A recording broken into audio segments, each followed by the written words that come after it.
the fusion of 3D graphics and artificial intelligence. This is DLSS 5. Take a look at it.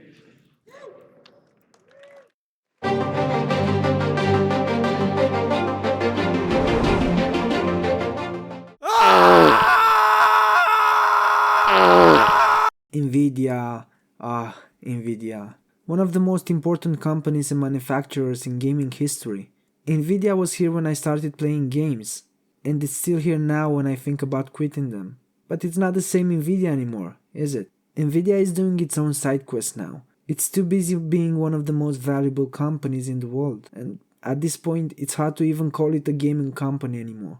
Well, technically yes, they still make gaming GPUs. The GeForce brand still exists.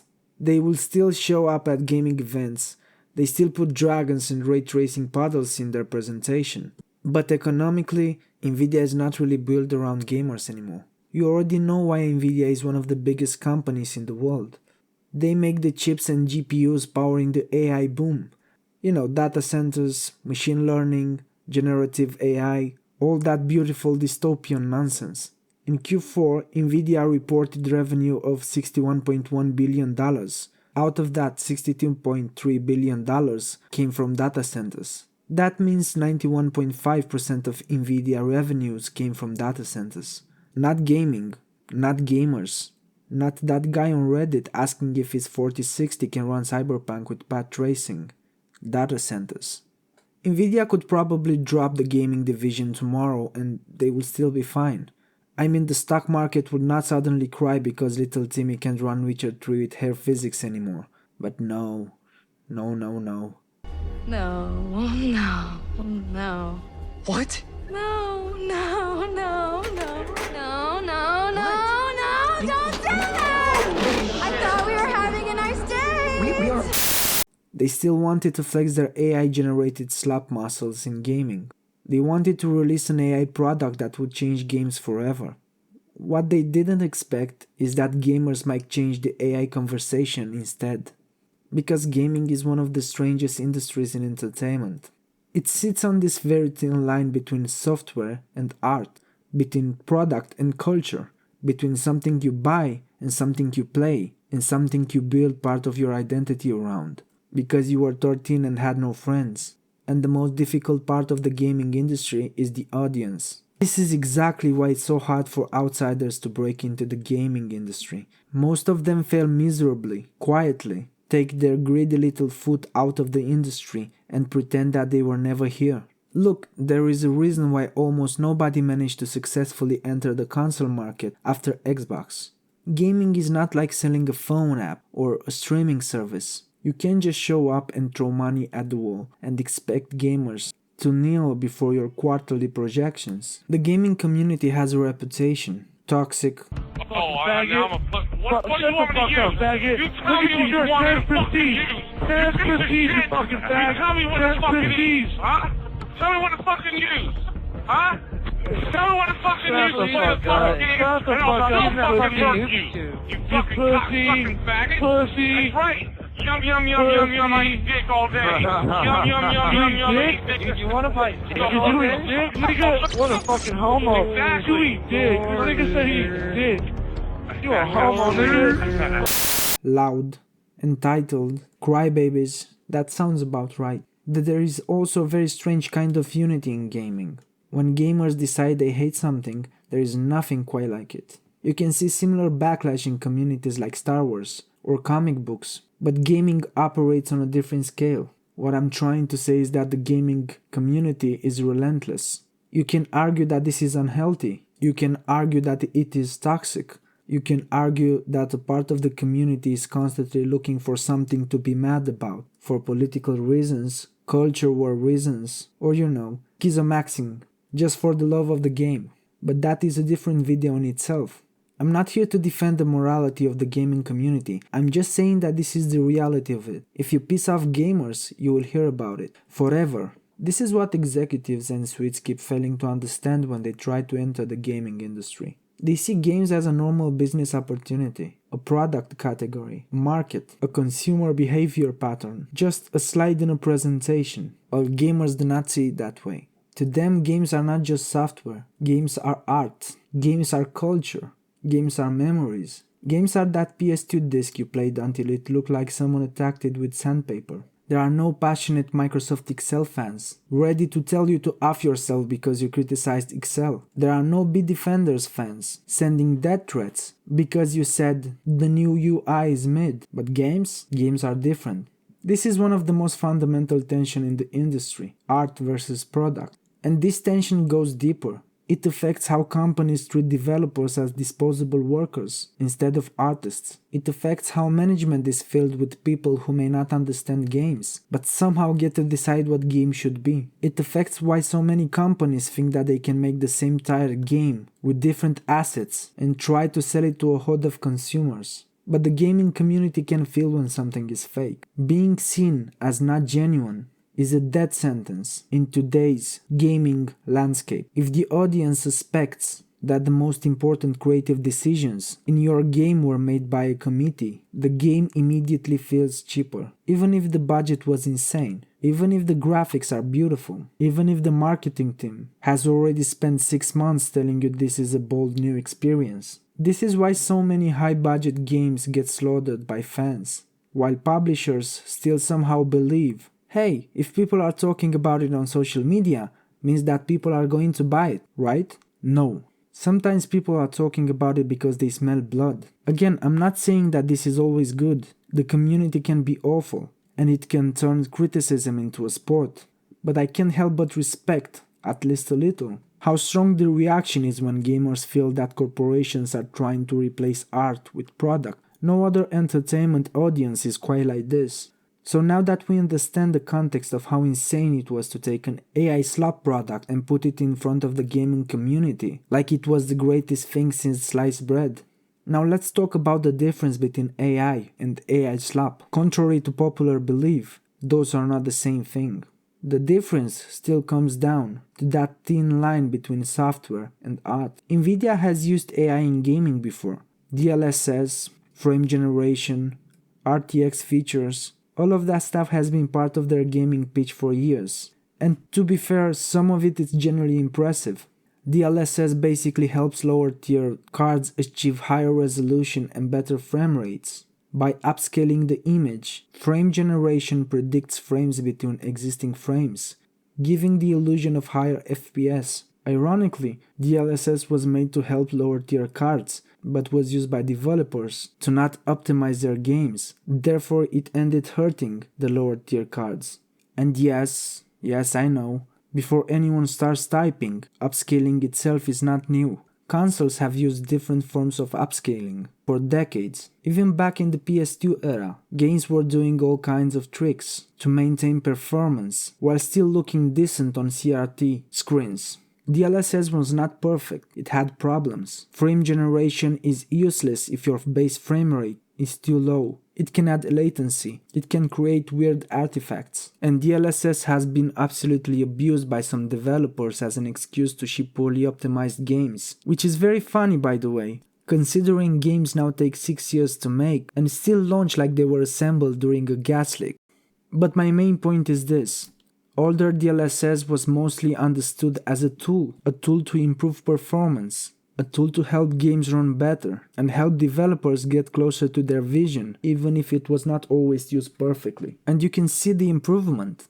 DLSS 1 was rough, DLSS 2 became genuinely useful, DLSS 3 and frame generation were controversial, but interesting at the same time. DLSS 4, in my opinion, is basically witchcraft. I do not understand this technology. I'm not going to pretend that I do. All I know is that The Witcher 3 at 1080 somehow looks better than it has any right to look. That's all I'm saying. So with the success of DLSS and Nvidia being one of the oldest gaming hardware companies in the world, you will think they understand their audience, right? You would think that they know how to not piss off the gaming community, right? Well,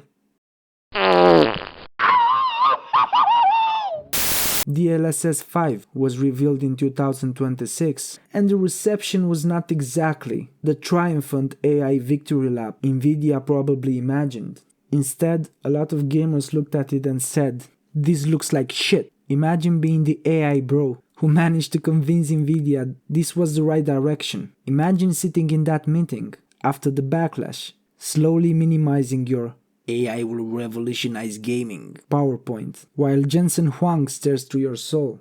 Now, to people outside gaming, the backlash might be confusing. I was talking to my stepfather about this. He's pretty tech savvy. He's a programmer, and he looked me dead in the eyes and asked, "Why the backlash? Don't gamers want more realistic graphics? If it looks more photorealistic, why are they so against it?" And honestly, that question explains everything, because from a pure tech perspective, I understand why someone would think that. Better graphics, more details, cleaner image, more realism, that sounds like progress. But gaming is not just a technology contest. Games are not made to look as realistic as possible.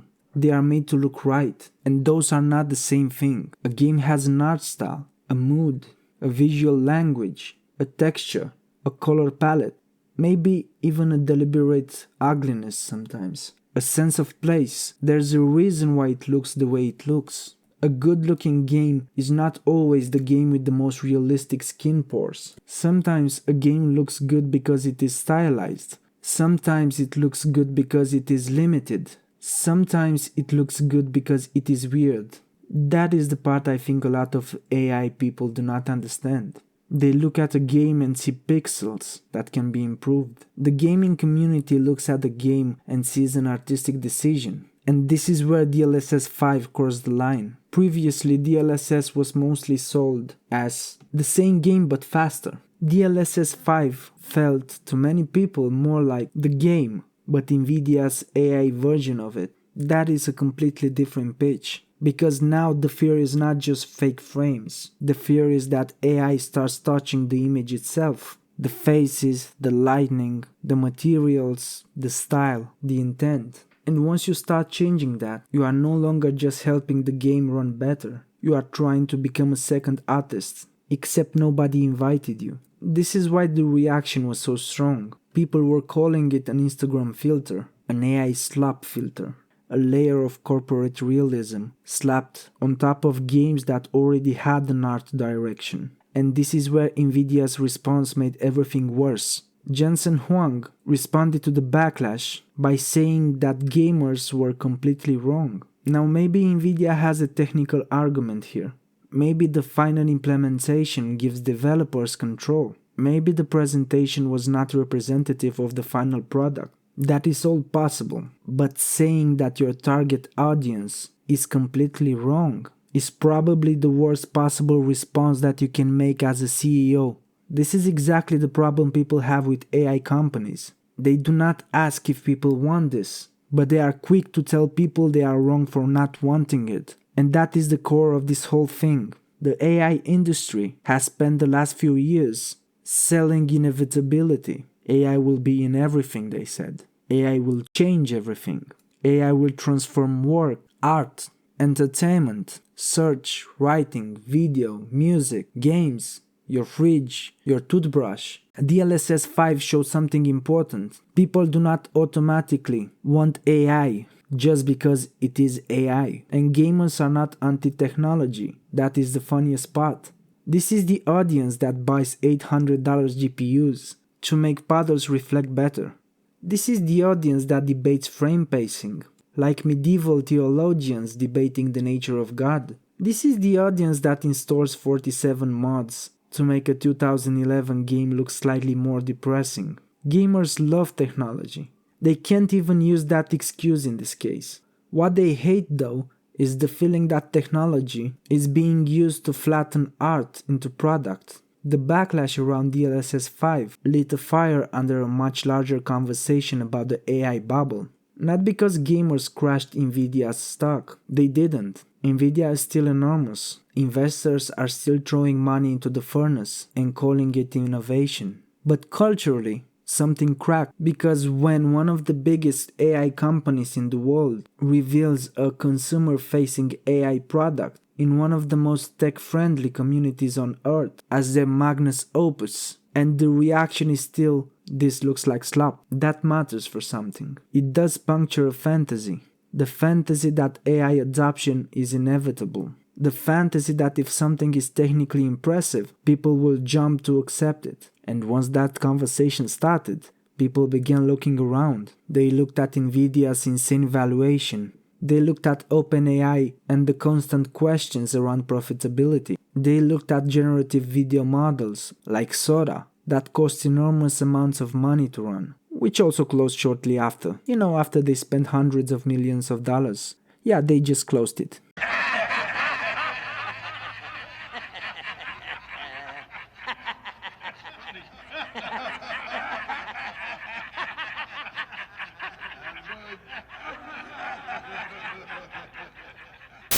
They also start looking at the rising price of AI credits. They looked at companies burning investor money to chase products that still have not fully proven they can sustain themselves. Even Jeff Bezos admitted that there is probably an AI bubble. But hey, they already got your money, so that's that. Now I'm not going to pretend that I understand the entire economy behind this. I don't. And honestly, I'm not fully convinced that the people profiting from it understand it either. But I do understand the cultural part. And culturally, AI is starting to smell like something people are being forced to accept, not something they actually asked for. So why did gamers reject DLSS 5 so hard? Well, first of all, just look at this shit. It looks like shit. Secondly, DLSS 5 felt different because it looked like AI was no longer just helping the image. It was judging the image, and games are art, period. Okay, maybe except League of Legends. But aside from that, games are art. Who thought that it was a good idea to slap an AI slap filter over any game and call it the future? If this technology works for games that are already trying to be photorealistic, okay, fine. I can understand the argument, something like Microsoft's Flight Simulator, for example. Makes sense. That game already wants to look like reality. If AI helps it look more like reality, I get it. I still have concerns, but I get it. But why would you want that slapped onto every game, regardless of art style? If this is a tool for developers working towards photorealism, why not make it something inside the engines that developers can use carefully and creatively? Why reveal it like it's the next step for the entire gaming industry? That is the insulting part, because it basically tells the artists, your style is not enough, your lighting is not enough, your texture work is not enough. Don't worry, we can fix it with a good graphics button. And this is how you turn art into a product. This is how you turn games into content. This is how you get slap. Again, AI can be used in art. I truly believe that. But if it is used as a tool for research, for concept art, for prototyping, for script proofreading, for small tasks that help artists work faster. But there is a huge difference between artists using AI as a tool and a corporation putting an AI filter between the game and the player. One gives creators more control, the other takes control away and calls it a progress. Nvidia seemed genuinely shaken by this reaction. And I would not be surprised if DLSS 5 does not release exactly the way it was initially presented. They may try to rebrand it, they may put more emphasis on developer control, they may pivot back towards hardware, while still slapping the AI buzzword on everything, because investors get excited when they hear the magic letters. But the damage is already done, because the AI bubble is not just financial. It is cultural. It is built on hype, inevitability, and the assumption that people will eventually accept whatever tech companies put in front of them. DLSS 5 showed the limit of that assumption. Look, maybe AI will change gaming. Maybe some of it will be useful. Maybe some developers will use it beautifully. But if the future of gaming looks like every art style being run through the same corporate realism machine, then gamers are right to reject it, because games are not just software waiting to be enhanced. They are weird, broken, stylized human things, and sometimes the imperfections are the point. Also, how the fuck did we let Todd Howard get away with promising Starfield 2.0? And he was actually referring to this? You better get your shit right and lock in for The Elder Scrolls 6. Yum, yum, yum, yum, yum, I eat dick all day. Yum, yum, yum, yum, yum, I eat dick. You wanna fight dick? You eat dick? Nigga, what a fucking homo. Exactly. You eat dick. This nigga said he eats dick.